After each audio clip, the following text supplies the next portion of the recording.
Salut à tous, on est le 2 février 2026, il est bientôt 18 h et j'ai terminé ce trade qu'on voit ici sur le Nasdaq. Alors je suis rentré à 17h48,01 et sorti 8 secondes plus tard sur le MNQ 2026 échéance de mars. Je suis rentré à 3 micro-lots, donc 6 € du point. J'ai une perte acceptée de 10 points, donc ça fait une perte acceptée de 60 $. Donc je suis rentré à 841, je suis sorti à peu près 5 points plus haut pour un gain de à peu près 30 $ et pour un trade qui a duré 8 minutes. Donc la session est bien haussière, en tendance de fond on est plutôt haussier et on a cette magnifique bougie verte qui a clôturé en dessus de la précédente bougie rouge juste après avoir touché la moyenne mobile ici. Donc à partir de là, dès que cette bougie là est clôture, on a très clairement une reprise de la tendance plutôt haussière.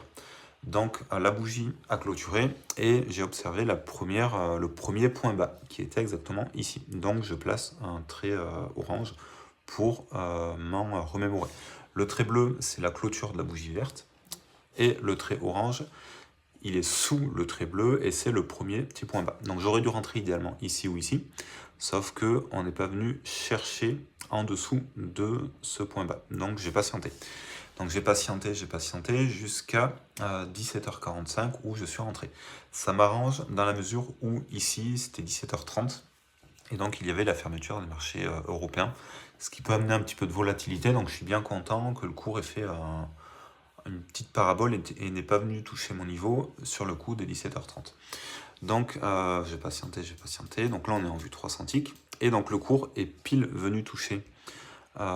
Ici, on a eu un point de drawdown à peu près, et après, on a pris à peu près 7 ou 8 points de gain d'une traite.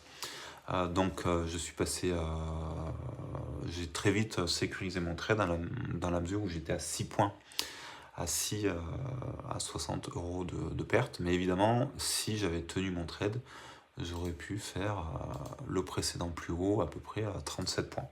37 points à 6 € du point, ça fait très exactement 200, un peu plus de 200 $. Donc j'aurais pu faire 200 $ si j'avais tenu mon trade à peu près une petite dizaine de minutes. Bon, bref, c'est comme ça. On a une autre opportunité qui va arriver ici. Donc je symbolise, hop, voilà, et on va essayer de trader cette zone-là, qui est plutôt bien, qui repart à la hausse. À suivre.